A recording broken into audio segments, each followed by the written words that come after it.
So hello বন্ধুরা, আসসালামু আলাইকুম। তোমরা সবাই কেমন আছো? আশা করি সবাই ভালো আছো। আজকে আমি গিয়েছিলাম বহরমপুরে।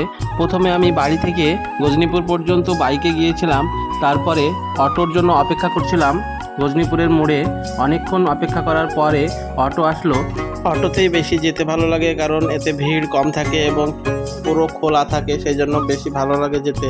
মোটামুটি 40-50 মিনিট লাগবে বহরমপুর পৌঁছাতে আমাদের। অসুবিধার কারণে প্রতিদিনই যেতে হচ্ছে বহরমপুরে। আমরা সকালের দিকে বেরিয়ে যাই এবং 1-2টোর সময় বাড়ি চলে আসি। সঙ্গে থাকো, আমরা কোথায় গিয়েছিলাম সেটা জানাবো ভিডিওতেই, দেখতে পাবে তোমরা। আমরা গিয়েছিলাম বহরমপুরে মেডিকেলে। দেখো, এটা আমরা অপেক্ষা করছি, ডাক্তার এখনো আসেনি, সেই জন্য আমাদের মোটামুটি 11টা থেকে শুরু হয় চিকিৎসা।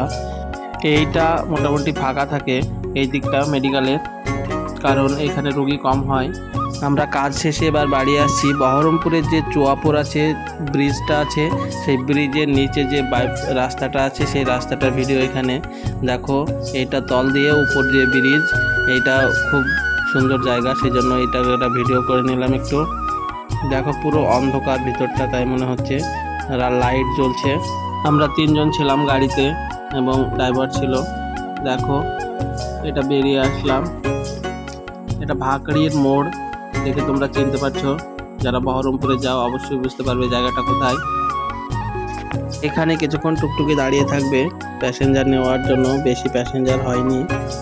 দেখো, তোমরা দেখতে পাবে, এবার তোমাদেরকে দেখাবো বাবুর হোটেল, ভাকড়িতে বিখ্যাত। এই বাবুর হোটেলে তোমরা কে কে খেয়েছো অবশ্যই কমেন্টে জানাবে, এবং এখানকার খাবার কেমন হয় সেটা জানাবে তোমরা।